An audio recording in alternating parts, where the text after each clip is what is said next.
നമസ്കാരം, എൻ്റെ പേര് രാജശേഖരൻ.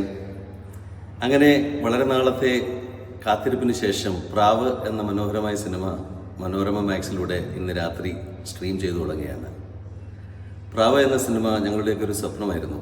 പ്രധാനമായും കഥകളുടെ ഗന്ധർവനായ ശ്രീ പത്മരാജൻ സാറിൻ്റെ ഒരു ചെറുകഥയെ ആസ്പദമാക്കി ഒരു സിനിമ നിർമ്മിക്കുക എന്നുള്ള ഞങ്ങളുടെ ടീമിൻ്റെ ആഗ്രഹമാണ് പ്രാവിലൂടെ പൂർത്തീകരിച്ചത്. ഈ സിനിമയിലെ ഈ കഥയെ ആസ്പദമാക്കി തിരക്കഥ എഴുതി സംവിധാനം ചെയ്തിരിക്കുന്നത് പ്രിയപ്പെട്ട നവാസ് അലിയാണ്. വളരെ നല്ല പെർഫോമൻസ് ആയിട്ടുള്ള അമിത് ചക്കാലക്കൽ, സാബുമോൻ അബ്ദുൽ സമദ്, മനോജ് കെ യു, നിഷാ സാരംഗ് ഇവരെല്ലാം ഇതിൽ അഭിനയിച്ചിട്ടുണ്ട്. 2 പുതുമുഖങ്ങളെ ഞങ്ങൾ അവതരിപ്പിക്കുന്നുണ്ട്, ആദർശ് രാജയും യാമി സോനയും.